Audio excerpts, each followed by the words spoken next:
আমাদের ঘুড়ি উৎসব আমরা মূলত এবারের যেই 3 দিন ব্যাপী উৎসব তার মধ্য দিয়ে আমাদের যে নিজস্ব সংস্কৃতি এবং দীর্ঘদিনের ঐতিহ্য সেই ঐতিহ্যকে তুলে ধরা এবং উদযাপন করার চেষ্টা করেছি। গতকালকে আপনারা জানেন আমরা ঢাকায় বর্ণাঢ্য ঈদ মিছিল আয়োজন করেছি এবং নগরবাসীর অংশগ্রহণে সেটা সফলভাবে সম্পন্ন হয়েছে। সবাই অনেক আনন্দ উদযাপন করেছে সেই মিছিলে।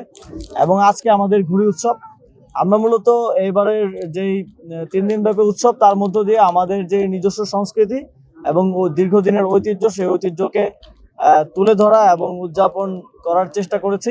5+ স্টার রেটিং প্রাপ্ত দেশের সর্বোচ্চ বিদ্যুৎ সাশ্রয়ী ওয়ালটন এসি স্মার্ট কমফোর্ট এখন নেক্সট লেভেলে। আপনারা জানেন ঈদ মিছিল আমাদের প্রায় 500 বছরের পুরনো সংস্কৃতি। ঘুড়ি উৎসবও আমাদের অনেক পুরনো সংস্কৃতি এবং গ্রামাঞ্চলে এখনো নিয়মিত ঘুড়ি ওড়ানো হয়ে থাকে। সেটাকে আমরা মেইন স্ট্রিম পর্যায়ে আবার পুনরুজ্জীবিত করার চেষ্টা করেছি। এবার আমাদের এই ধরনের উদ্যোগগুলো আগামী দিনেও আরো চলমান থাকবে। আমরা আমাদের যেই নিজস্ব সংস্কৃতি এবং ঐতিহ্য সেগুলো সামনের দিনে আরো বড় পরিসরে, শুধু ঈদ নয় ঈদের বাইরেও আমাদের যে হারিয়ে যাওয়া ঐতিহ্য এবং সংস্কৃতি আছে সেগুলো আমরা ফিরিয়ে আনার পুনরুজ্জীবিত করার চেষ্টা চালিয়ে যাব। এবং সেক্ষেত্রে আমরা দেশবাসীর সকলের সহযোগিতা, সমর্থন এবং অংশগ্রহণ কামনা করব আমাদের সাথে। তো আজকে যারা এখানে উপস্থিত হয়েছেন ঘুড়ি উড়াতে এবং দেখতে, সকলকে বিশেষভাবে ধন্যবাদ জানাতে চাই অংশগ্রহণ করার জন্য, আমাদের এই সংস্কৃতিকে উদযাপনের জন্য। এবং সাংবাদিক যারা উপস্থিত হয়েছেন আপনাদেরকেও ধন্যবাদ এবং সকলকেই আমাদের তরফ থেকে জানাচ্ছি ঈদ মোবারক। এখন আমি আজকের এই ঘুড়ি উৎসবের আনুষ্ঠানিকভাবে উদ্বোধন ঘোষণা করছি।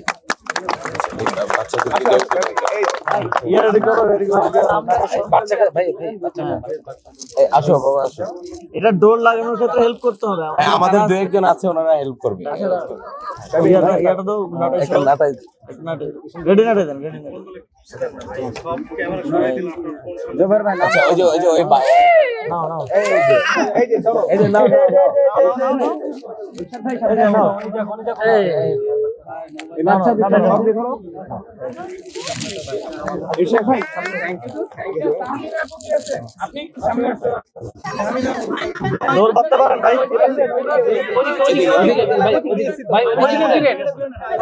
সবাই তো ডোর বাঁধতে পারে না।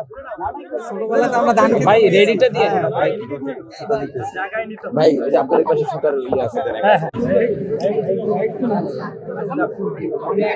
ঘুড়ি উৎসবে নিজে হাতে নাটাই ধরে ঘুড়ি ওড়াচ্ছেন জাতীয় নাগরিক পার্টির মুখপাত্র আসিফ মাহমুদ সচিব ভূঁইয়া, এবং একটু আগেই আনুষ্ঠানিক উদ্বোধন করেছেন তিনি। এবং দেখতে পাচ্ছি যে খেলার যে মুহূর্ত ঘুড়ি দিয়ে সেই বিষয়টি আমরা এখান থেকে দেখতে পাচ্ছি যে একটি ঘুড়ি উপরে উঠছে আবার ঘুরে নেমে আসছে।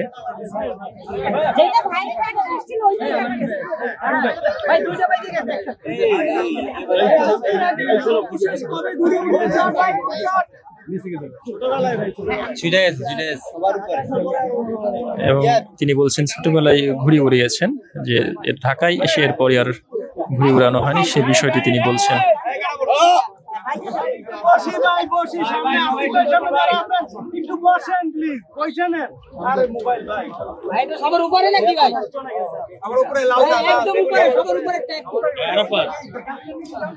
তারা বলছেন যে সব থেকে বেশি উপরে যে ঘুড়িটি উঠেছে সেটি হচ্ছে আসিফ মাহমুদ সচিব ভূঁইয়ার ঘুড়ি।